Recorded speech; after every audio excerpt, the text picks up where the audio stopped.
تصویر بھیجی, پیچھے نام لکھا, خط میں اور کچھ نہیں لکھا, ایک تصویر پیچھے اپنا نام. تو ان کا مجھے 4-5 دن بعد جو ان کا خط آیا وہ مجھے تا قیامت نہیں بھول سکتا اس میں کیا لکھا ہوا تھا.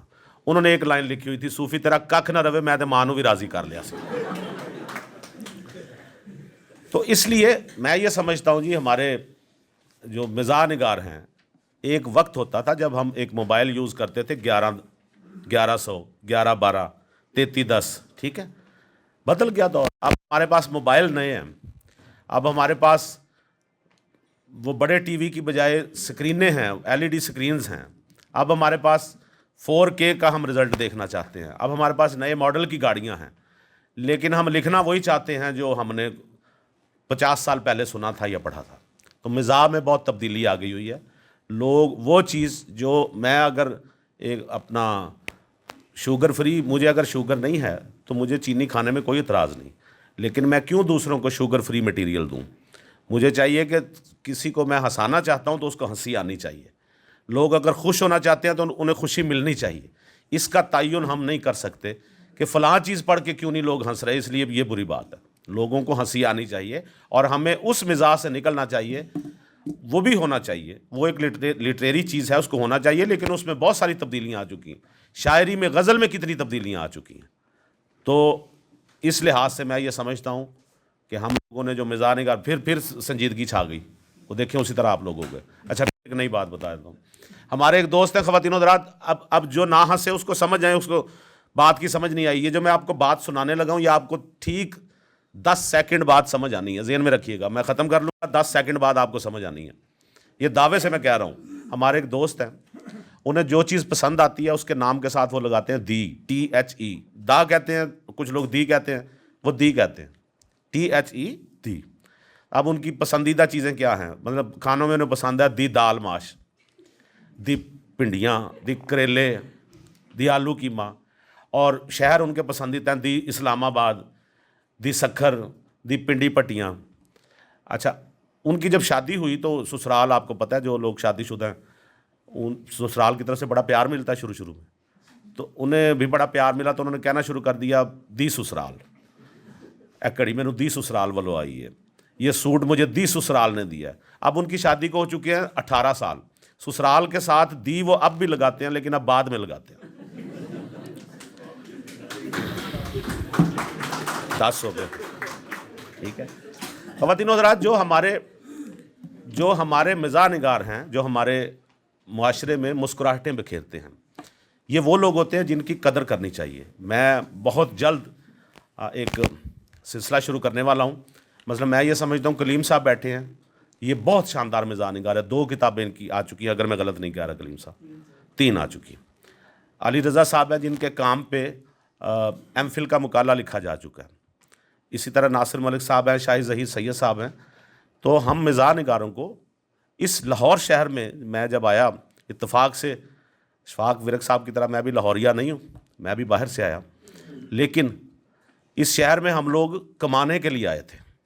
میرے پاس تو کچھ نہیں تھا جب میں لاہور میں آیا, تو ہم نے نہ آؤ دیکھا نہ تاؤ, ہم نے سارا وقت لگایا اپنی روٹی روزی کمانے میں. اور جو یہ اللہ کا شکر ہے کہ ہمیں میدان وہ ملا جہاں ہم کچھ اپنی صلاحیتوں کا اظہار کر سکتے تھے, اور وہاں سے ہم نے مسکراہٹیں کشید کرنا سیکھا. تو یہ علیحدہ بات ہے کہ آج ان مسکراہٹوں کے بل بوتے پہ کوئی اٹھ کے کہہ دے کہ یہ مزاح نہیں ہے, تو لیکن ہم نے تو ان کو سب کو مزاح نگار مانا جنہوں نے مسکراہٹیں کشید کی.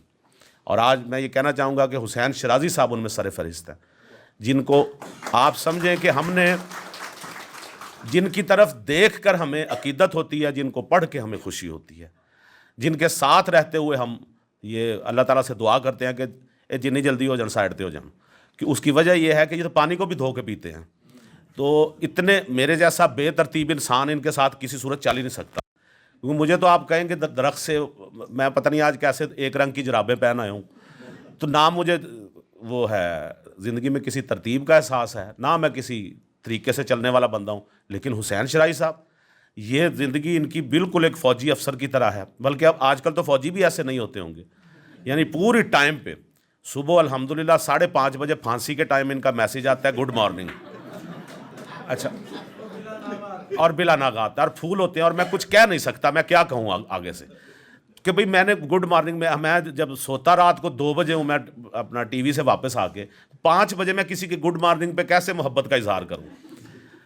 وہ ایک دن مجھے پوچھا شرائی صاحب نے, کہنے لگے آپ کتنے بجے اٹھتے ہیں؟ میں نے کہا میں اذانوں کے وقت اٹھتا ہوں. کہتے ریئلی؟ ہاں. میں نے کہا میں عصر کی اذانوں کے وقت اٹھتا ہوں. تو خالی اذانوں سے نہ کچھ سمجھ بیٹھے. خواتین و حضرات, شرازی صاحب میں محبت بھری ہوئی ہے. میں اس لیے کہتا ہوں کہ ان کی کتاب پڑھیں. آج بڑی خوشی کی بات ہے کہ اب ہماری بھابھی بھی موجود ہیں یہاں پہ, اور بلکہ ادھر بھی فیملی کے شاید آپ کے افراد بیٹھے ہوئے ہیں ماشاءاللہ.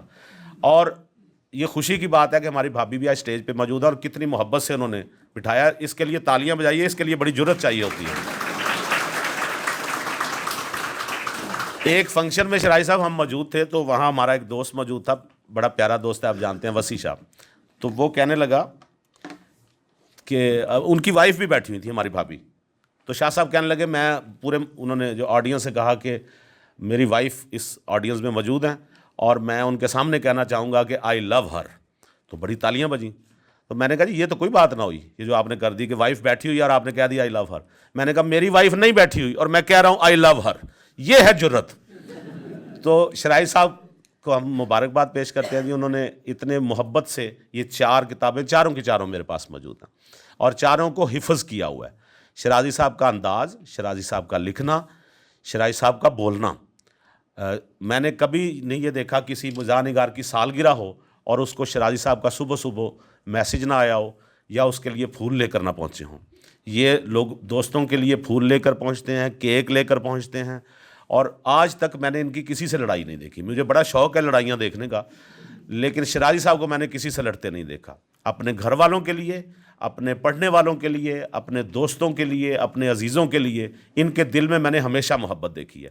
اور میں اس بات کا بھی اعتراف کروں گا, میں نے ایک دفعہ ایف سی کالج کے فنکشن میں بھی یہ کہا تھا, اس وقت ہم جو ہمارے پاس جو ایٹمی صلاحیت ہے وہ ابھی شاہد ظہیر سید صاحب نے بھی ذکر کیا, پاکستان کو ایٹمی صلاحیت بنانے میں عبدالقدیر خان صاحب کی جو سب سے زیادہ مدد کی وہ جناب شرازی صاحب نے کی.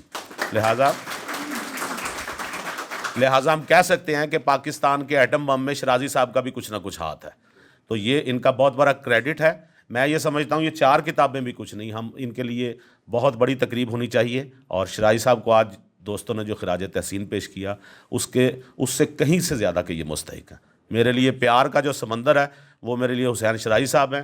ان کی تحریریں پڑھ کر یہ میں ایک گزارش کرتا چلوں, جب آپ کوئی ایک برگر لیتے ہیں نا مارکیٹ میں جا کے, تو اس برگر کی قیمت کو, اچھا برگر لے لیں میک ڈونلڈ سے یا سب وے سے, تو کوئی 2000 تک کا برگر کوئی آ جاتا ہے. اچھا تو برگر کھایا آپ نے, کام ختم. یہ کتاب خریدیے, یہ برگر سے زیادہ مہنگی نہیں ہے اور یہ ختم نہیں ہوگی. اس کو دیں, خود پڑھیں, لوگوں کو دیتے جائیں, جتنا دیتے جائیں گے اتنا یہ بڑھتی جائے گی کتاب. سو برگر کے ساتھ ساتھ, کھانے کے ساتھ ساتھ حسین شرازی صاحب کی کتابیں پڑھنا بہت ضروری ہے. مزاح کی کتابیں پڑھنا ضروری ہے, ہنسنا ضروری ہے, زندگی کی ٹینشن کم ہوتی ہے. بہت شکریہ.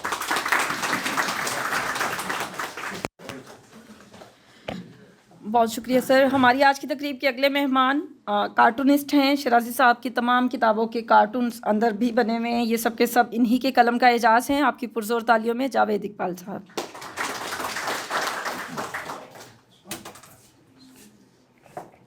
السلام علیکم جی.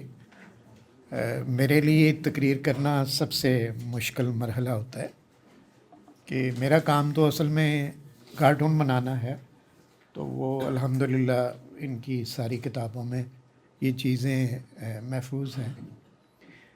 ہنسنا ہنسانا جو ہے یہ میرے خیال کے مطابق عبادت کا درجہ میں دوں گا اس کا, کیونکہ جتنے تفکرات یا پریشانیاں جو ہوتی ہیں تو اس میں اگر آپ تھوڑا سا مسکرا دیں, کچھ لمحوں کے لیے آپ سب کچھ بھول جائیں یا کہہ مار دیں, یا کوئی آپ کو پتہ ہے کہ چہرے ہنسنے سے آپ کے 32 جو مسلز ہیں یہ حرکت میں آتے ہیں, اور پازیٹیوٹی جو ہے یہ فضا میں پھیلتی ہے. تو مجھے الحمدللہ میرا خیال ہے 55 سال ہو گئے ہیں یہ کام کرتے ہوئے بلا ناغہ. تو جو لوگوں کے تو اس میں اب مذاق کا جو جس طرح انہوں نے بتایا تھا کہ مذاق کی جو ہے کتنی چینجز ہوئی ہیں اس میں, جیسے جیسے وقت تبدیل ہوتا ہے لوگوں کی طرز زندگی میں تبدیلیاں آتی ہیں. تو میں اس چیز کا میرا خیال ہے گواہ ہوں کہ میں نے یہ ساری چیزوں کو بڑے قریب سے دیکھا ہے.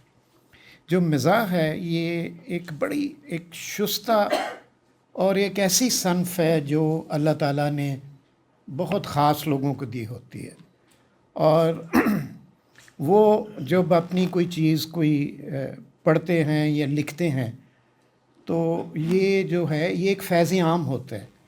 مشتاق احمد یوسفی صاحب کی جو اب وہ ہم میں نہیں ہیں لیکن ان کے جو فکرے ہیں یا جو پیراگرافس ہیں وہ ابھی بھی یہ کلاسکس، کچھ چیزیں کلاسکس بن جاتی ہیں.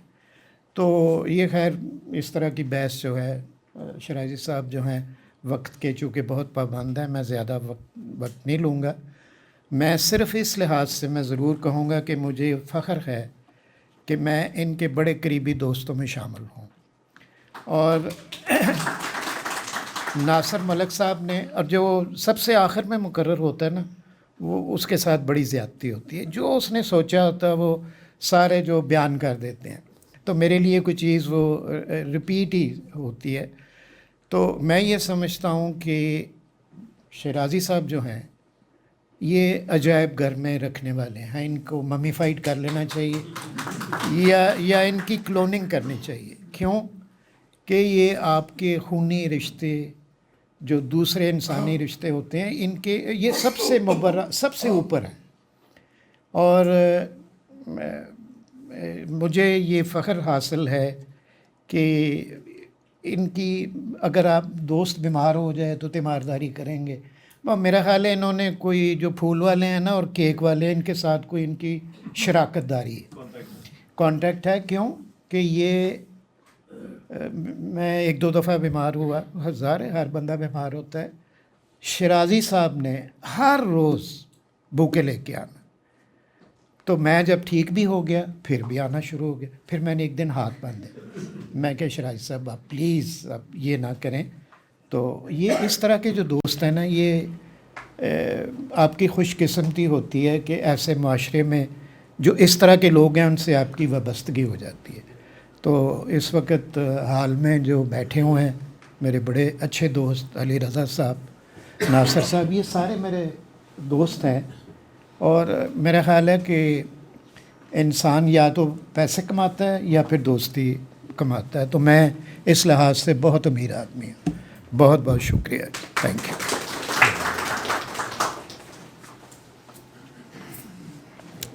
سر اب یہ تو شیرازی صاحب بھی بتائیں گے کہ کلون ہونا زیادہ پسند کریں گے یا ممیفائڈ. خواتین و حضرات، آخر میں ہم تقریب کے دلہا حسین احمد شیرازی صاحب کو دعوت دیتے ہیں کہ 2 دفعہ گئے جو بولا میں بھابھی کی اجازت سے تقریب کے دلہا حسین احمد شیرازی صاحب کو دعوت دیتی ہوں کہ آج کی شام تو ہے ہی ان کے نام، آئیں اور اپنے احساسات کا ہم سے اظہار کریں. آپ کی پرزور تالیوں میں.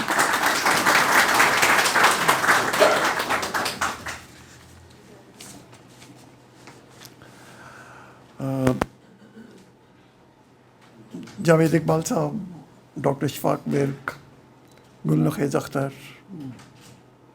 ناصر ملک، شاہ ظہیر سید، میرے اہل خانہ، میرے عزیز و اقارب، یہاں مجھے غالباً میں نے آج 50 سال کے بعد دیکھا ہے. خالد علی شاہ بخاری صاحب بیٹھے ہیں، میرے اسکول کے ہیڈ ماسٹر صدیق گل صاحب، شہری صاحب، طاہر صاحب. میں قاسم علی شاہ فاؤنڈیشن اور آپ سب لوگوں کا تہہ دل سے ممنون ہوں کہ آپ نے آج اس تقریب کا اہتمام کیا اور آپ لوگ یہاں تشریف لائے. یہ بہت مسکرانے کی بات ہوئی، محفل کی بات ہوئی، تو وہ کسی نے کہا ہے کہ جو تقریب ہے اس میں تالیاں جو ہیں ان کا فائدہ کیا ہے. کہ ایک تو پہلا فائدہ یہ ہے کہ جو مقرر ہے اس کو سانس لینے کا موقع مل جاتا ہے. پھر مقرر کو یہ تسلی بھی ہو جاتی ہے کہ لوگ جو ہیں وہ جاگ رہے ہیں اور سن رہے ہیں. اور تیسرا فائدہ یہ ہے کہ جو سوئے ہوئے لوگ ہیں وہ تالیوں کی آواز سے جاگ جاتے ہیں جو سونے کی کوشش کر رہے ہوتے ہیں وہ اس شور سے ان کی آنکھیں بند نہیں ہوتی. اور سب سے بڑھ کے مشتاق یوسفی صاحب نے اس بارے میں کہا ہے کہ تماشے میں جان تماشائی کی تالی سے پڑتی ہے، مداری کی ڈگڈگی سے نہیں. آگے جو آپ کا جی چاہتا ہے آپ کیجیے.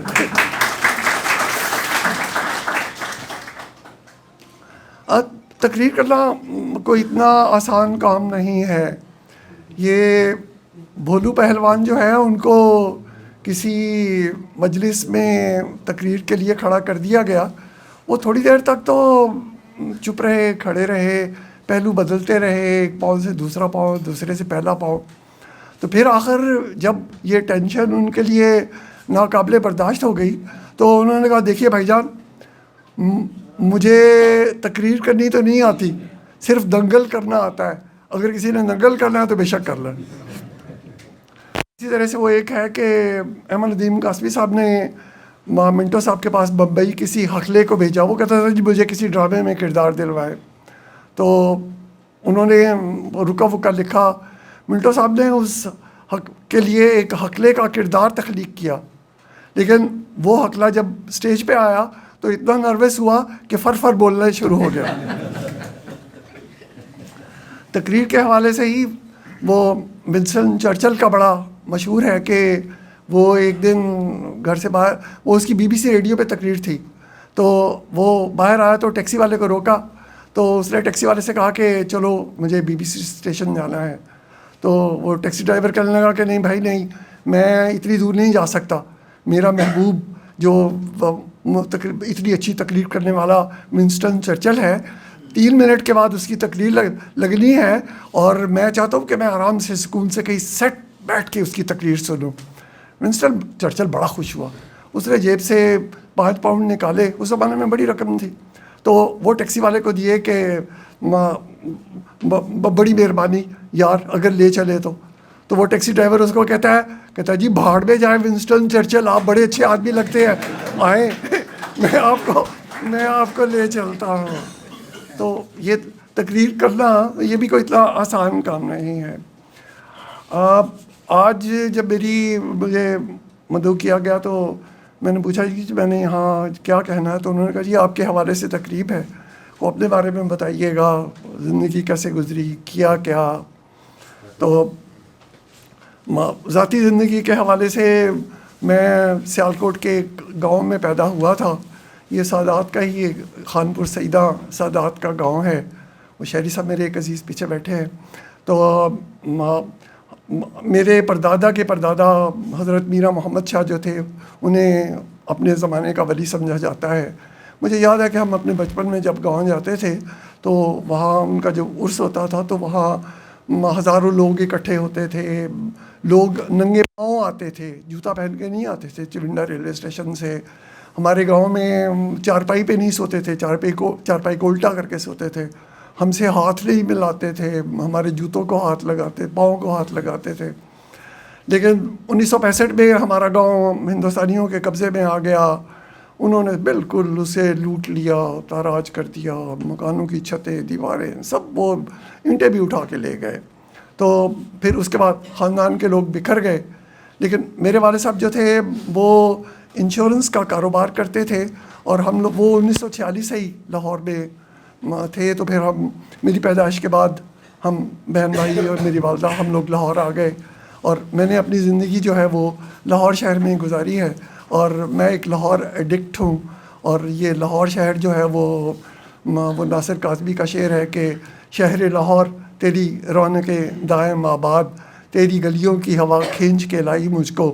اور ضمیر جعفری صاحب نے کہا ہے اے عرض وطن میں ساری دنیا گھوم آیا، تیرے شہروں جیسے شہر نہیں، تیری نہروں جیسی نہر نہیں، یہ رنگ اتوار یہ طور نہیں، لاہور جہاں میں اور نہیں.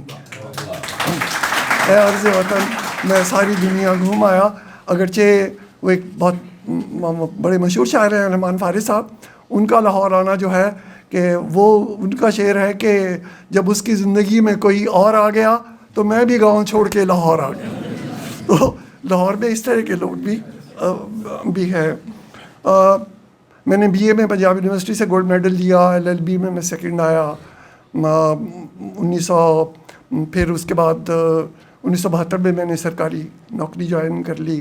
وہ ایک عجیب و غریبی دنیا تھی جس میں سے گزرے. 34 سال سرکار کی نوکری کی. اور لیکن میں 1967 میں 25 سال ملازمت کے بعد نوکری چھوڑنا چاہتا تھا, لیکن میری نصف بہتر جو یہاں بیٹھی ہے ان کا خیال تھا کہ نہیں, نوکری نہیں چھوڑنی چاہیے, آپ کو سرکاری نوکری کرتے رہنا چاہیے. تو چنانچہ کچھ گھر کا پریشر, تو یہ معاملہ چلتا رہا, حتیٰ کہ پھر 2006 میں نے ساملہ سید دے دیے نعرے, میں تھولی مجا چار ہو دیا. میں نے قبل از وقت ریٹائرمنٹ لے لی, لاہور ہائی کورٹ میں انرولمنٹ لے لی, وکالت ایک لا فرم بنا لی, ایک دفتر خرید لیا. تو مجھے بڑے لوگوں نے کہا, اس نے کہا کہ 34 سال سرکار کی نوکری, ڈائریکٹر جنرل FBR کے بعد اب وکالت کر لو گے؟ میں نے کہا بالکل کروں گا انشاءاللہ. تو اب مجھے 18 سال ہو گئے ہیں وکالت کرتے, اور میرے جونیئر معظم صاحب یہاں بیٹھے ہیں. ابھی ہم نے جو آخری کیس پشاور ہائی کورٹ سے جیتا ہے, اس میں میرے موکل نے, ایک سرکاری کارپوریشن ہے وہ, اس نے 38 بلین روپیز کا ریفنڈ کلیم کیا ہے اس فیصلے کی بنیاد پہ. تو شکر الحمدللہ, یہ وکالت بھی ٹھیک ہے. بلکہ اسی کیس میں جو میرا مخالف وکیل تھا وہ التوا لیتا تھا, تو اس کو ہائی کورٹ نے جرمانہ کیا تھا کہ یہ تم مقدمہ جو ہے اس کو اس طرح سے کیسے خراب کرنے کی کوشش کرتے ہو. تو یہاں ادبی کتابوں کی بات ہوئی.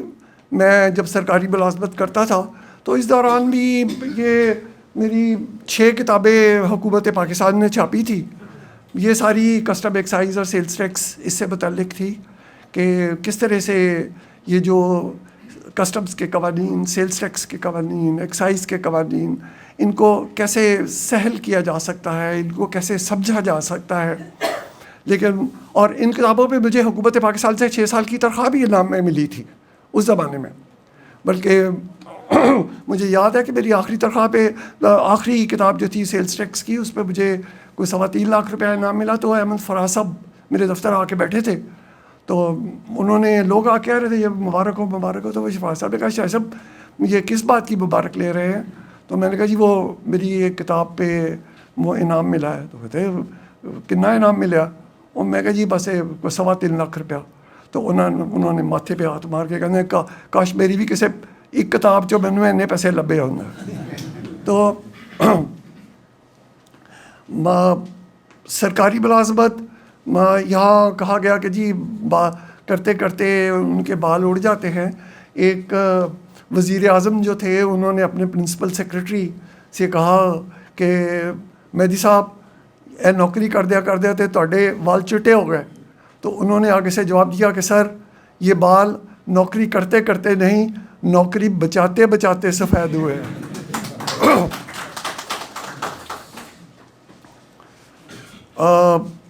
میرا خاندان, میری بیگم یہاں موجود ہیں, میرے 4 بچے ہیں, اور بلکہ 4 نہیں بلکہ 5 ہے, کیونکہ میری بہو بھی میری بیٹی ہے. تو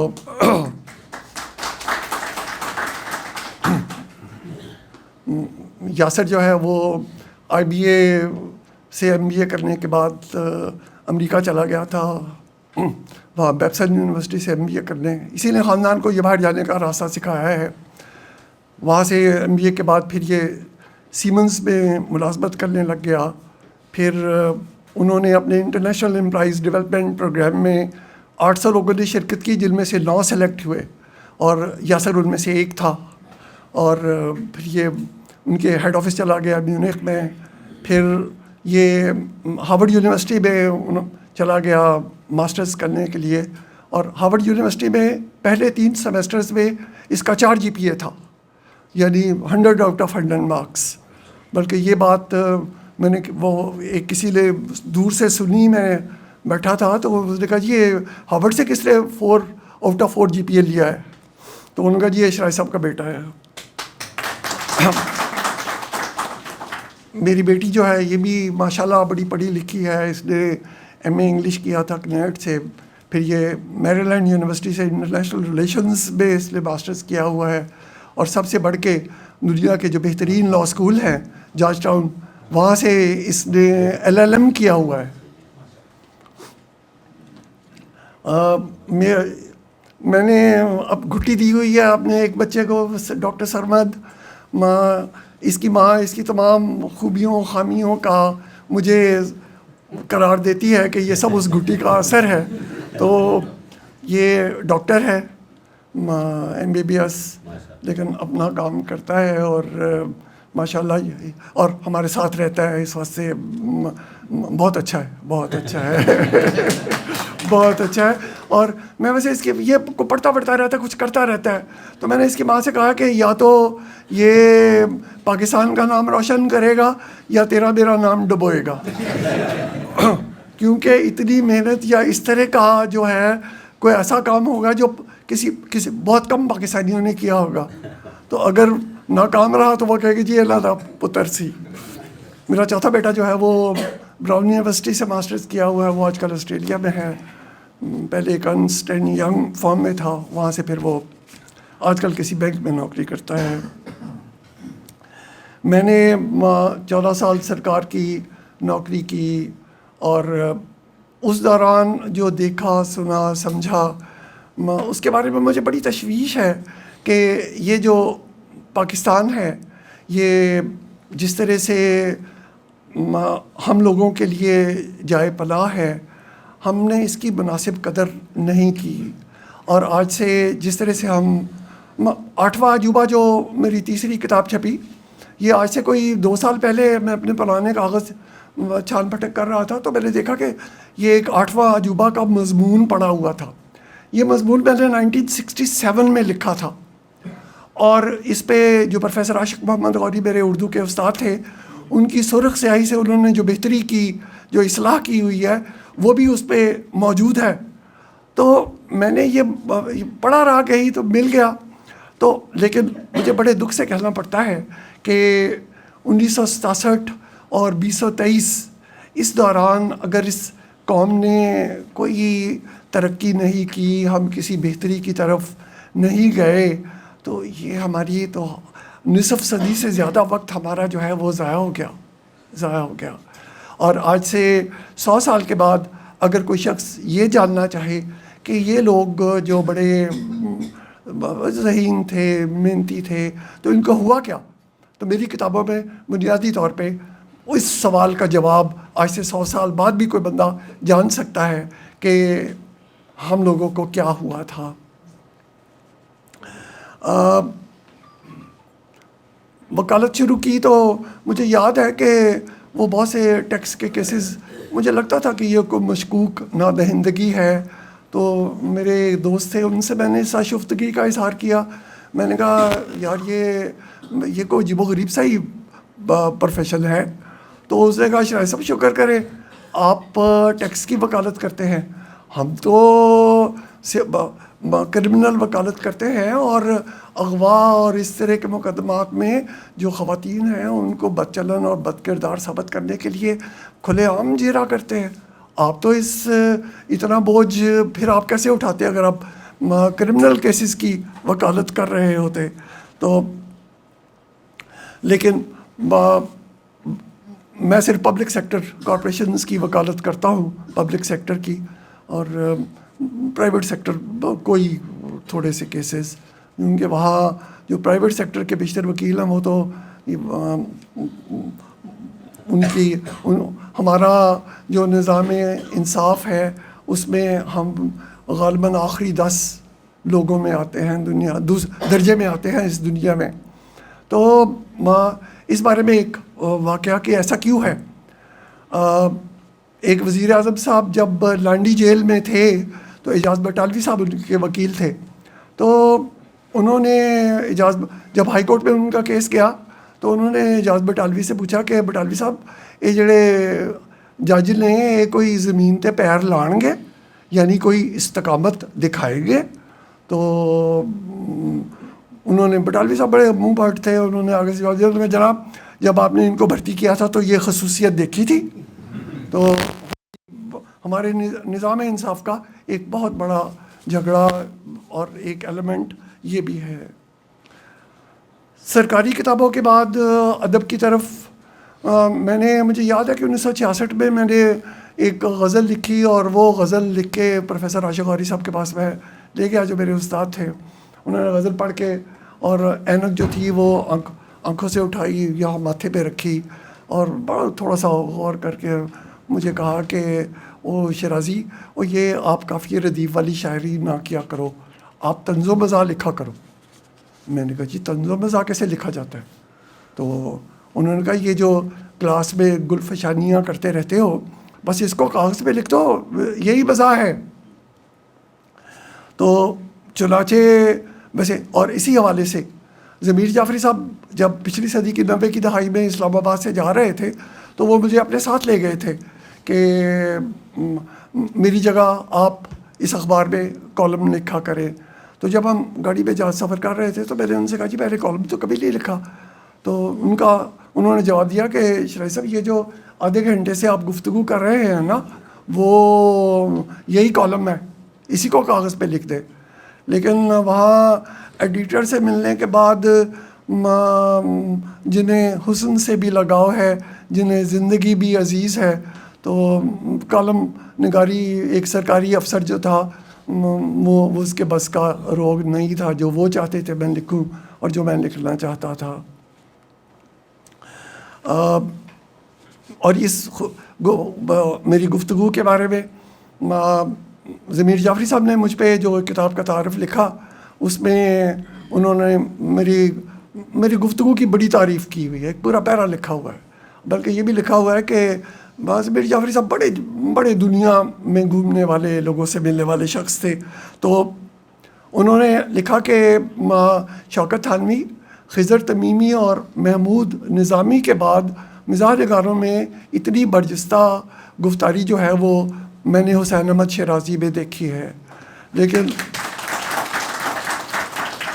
لیکن یہ برجستہ گفتگو جو ہے یہ 2010 میں میرا ایک ووکل کارڈ جو تھا وہ تھوڑا سا خراب ہو گیا. ڈاکٹر نے مجھے کہا کہ جی اب آپ بہت زیادہ بولنا جو ہے نا اب آپ کے لیے اچھا نہیں ہے, آپ ذرا کم بولا کریں. تو پھر میں نے جب یہ مزاح نگار میں آیا تو بیشتر لوگوں کا خیال ہے کہ میں کم گو آدمی ہوں, کم تھوڑا بولتا ہوں, لیکن اس میں میرا جو ووکل کارڈ ہے اس کا بہت حصہ ہے. بلکہ میرے جو ENT اسپیشلسٹ ڈاکٹر ہیں انہوں نے تو 2 سال پہلے مجھے لکھ کر دیا تھا شرائع صاحب بس اب آپ وائس ریسٹ پہ آ جائیں. میں نے کہا جی یہ کام تو پھر مرنے کے بعد ہی ہوگا, زندگی میں نہیں ہو سکتا. میں نے پہلا مضمون لکھا تھا جدید قصہ چہار درویش بے تصویر و بے نظیر. یہ کالج کے میگزین کو میں ڈبے میں ڈالا. کچھ دن بعد نوٹس بورڈ پہ لکھا ہوا تھا کہ جی یہ جو مضمون نگار ہے وہ ایڈیٹر سے ملے. ناصر زیدی بہت بڑے شاعر تھے, ادب لطیف کے ایڈیٹر بھی رہے بڑا زمانہ. تو وہ ایڈیٹر تھے ہمارے کالج میگزین کے, پڑھتے تھے بھی ان دنوں. تو انہوں نے بلایا تو پوچھا کہ میں نے کہا جی فرمائیں. کہتے یہ شرائع صاحب یہ مضمون ہم نے کہاں سے کاپی کیا ہے؟ میں نے کہا کاپی نہیں کیا, میں نے خود لکھا ہے. انہوں نے کہا کہ جی کالج کا لڑکا نہیں اس طرح کا مضمون لکھ سکتا. تو وہ تھا پرانی جو مکفہ مسجع نثر ہے اس کی پیروڈی تھی. تو میں نے سامنے کاغذ پڑھا تھا, میں نے کاغذ پکڑا, کاغذ قلم, اور جو ہماری گفتگو ہو رہی تھی میں نے وہ ساری اس پیرائے میں لکھ دی. تو چنانچہ انہوں نے بڑی تعریفیں کی, ایڈیٹوریل میں وہ مضمون چھپ گیا. بلکہ 25 سال کے بعد جب ربع صدی کا اس کالج کے میگزین کا انتخاب شائع ہوا تو اس میں بھی میرا وہ مضمون شامل تھا. اور بلکہ اردو ڈائجسٹ والوں نے اپنی 40 سالہ تاریخی جو اشاعت کی تاریخ ہے اس کا بھی ایک انتخاب 2000 میں چھاپا تھا, اس میں بھی میرا مضمون شامل تھا.